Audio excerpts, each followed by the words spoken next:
Estou aqui com a professora Jaci Proença, está aqui do meu lado. A professora Jaci foi vice-prefeita dessa cidade, é uma militante muito conhecida do movimento negro, do movimento das mulheres, da luta dos professores, e foi personagem de uma situação esdrúxula nesses últimos dias. Apareceu na manchete, nas principais manchetes e letras garrafais aí dos nossos jornais, como uma pretensa fugitiva da justiça. Professora Jaci, que situação foi essa?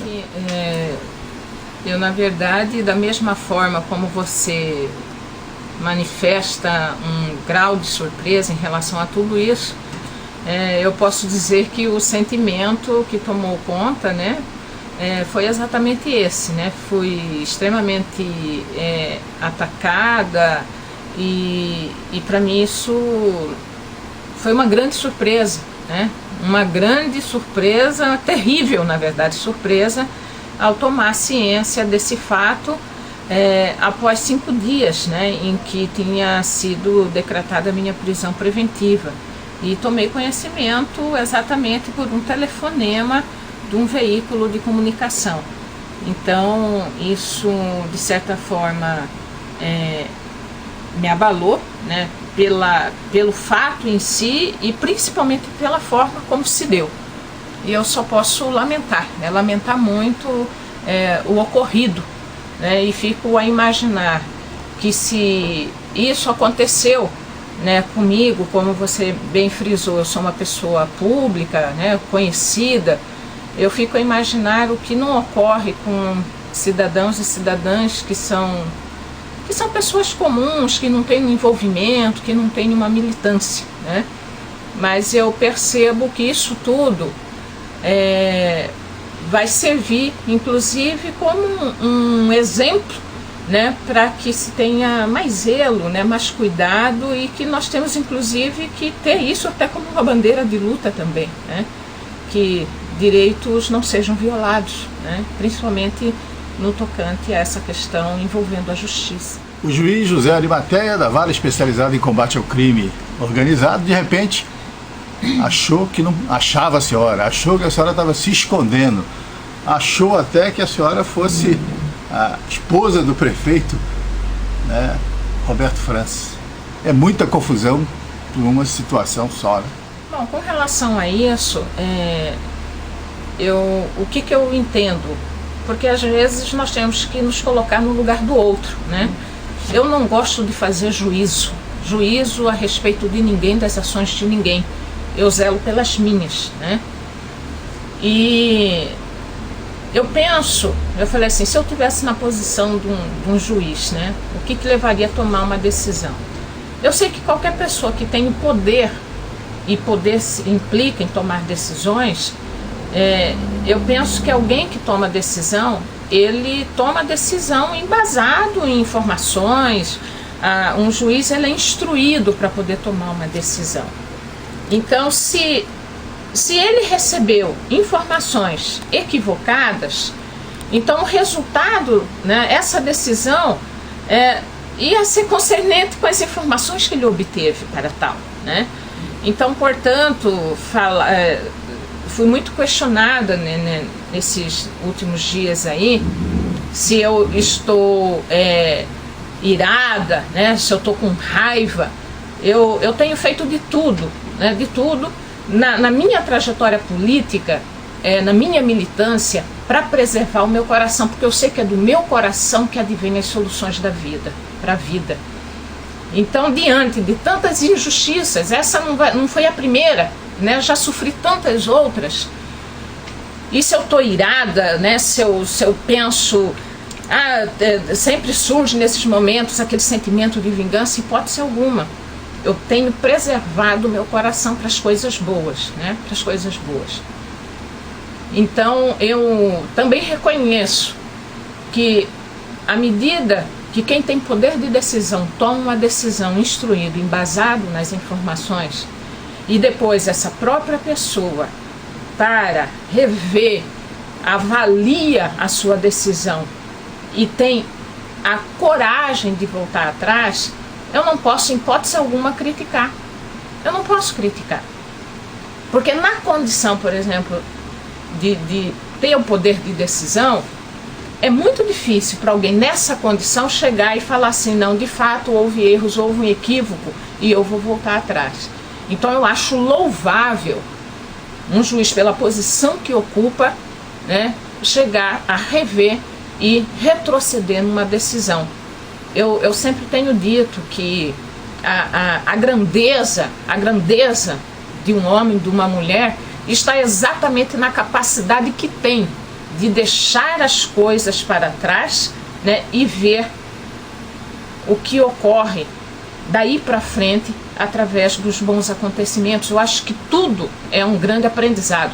Eu sou do tipo de pessoa que, em que pese todas as situações, todas as adversidades, eu sei que até nos momentos de dores, de sofrimento, nós tiramos boas lições, bons aprendizados que vai nos aprimorar. O meu alento é que, diante de uma situação como essa, isso venha servir de exemplo, de referência, para que o processo, para que a Justiça de Mato Grosso venha a melhorar, É a única coisa que eu penso e que eu espero. Houve, né, o pedido de prisão, aconteceram as manchetes, as matérias, né, que expuseram seu nome à execração, né, de repente a ex-prefeita virou fugitiva da justiça. A senhora teve algum contato com o juiz? Ele procurou conversar com a senhora, o juiz José de Arimateia? Bom, na verdade eu não tive, né? Como eu disse, eu não tive nem conhecimento de que se pretendia, né, falar comigo acerca dessa denúncia, né? Então, eu lamento também, né, o fato, né, da imprensa ter colocado essa questão como se, né, da forma como foi veiculada, e você vê, houve uma revisão dessa decisão e, no entanto, a gente não teve o mesmo espaço, né, nesses veículos para... Não virou manchete. Não virou manchete. E por outro lado, também eu fico pensando, né, se tornou muito comum, se ganha muito mais ibope, se vende muito mais notícia com as coisas ruins. Como, por exemplo, eu venho numa luta há muitos anos, né? Praticamente há 30 anos eu venho numa luta aí em favor dos direitos humanos, em defesa dos direitos da mulher, na garantia de direitos, né, dos discriminados, dos excluídos. Recentemente eu estou com um trabalho aí que ganhou uma repercussão nacional, né, com um projeto que vem auxiliar as administrações públicas na implementação concreta, na efetivação da Lei 10.639 e da Lei 11.645, que tornou obrigatório o ensino da história e cultura no currículo escolar, né? Apresentei esse projeto, tenho um apoio do governo federal para isso, né, que me deu esse respaldo para desenvolver esse trabalho, né? Dia 15 de dezembro, eu estive em Brasília, no Ministério da Cultura, Fundação Cultural Palmares, lançando o projeto Faces do Brasil, exatamente retratando a realidade do Brasil através de obras de escritores e escritoras negros, negras e indígenas, né, colocando na nossa ótica o que é o nosso Brasil e de que forma isso tem que ser trabalhado na formação, né, dos alunos, das alunas do nosso país, né. Isso ganhou uma repercussão nacional e, no entanto, eu praticamente não consegui, né, um espaço maior para divulgar esse trabalho, né. Teve a TV Assembleia que veiculou, e um dos veículos de comunicação aqui que, inclusive, sabendo disso tudo, foi o que primeiro destacou, colocou em manchete de que eu estava praticamente foragida, né? Então é inadmissível, como que pode? Eu, uma pessoa pública, que estou com um trabalho divulgando 19 escritores e escritoras matogrossenses, né? Fiz um lançamento inédito, nunca se fez um lançamento de tamanho porte nesse país, né, onde lancei 42 escritores negros e negras indígenas do nosso país, representando todas as regiões do nosso país, e estive aqui, dei entrevistas. Se eu fosse foragido, estivesse fugindo da lei, como que eu ia aparecer em espaços públicos como Assembleia Legislativa, governo do Estado, governo municipal, Câmara Municipal, Assembleia Legislativa, dar entrevista e eu ser considerada? Quer dizer, isso é inadmissível, sabe? O que levam pessoas a pensar de modo diferente do que na verdade as coisas são, fica difícil da gente entender, né? Mas como eu disse, eu não julgo, não estou aqui para julgar ninguém, mas eu estou aqui para fazer o que precisa ser feito.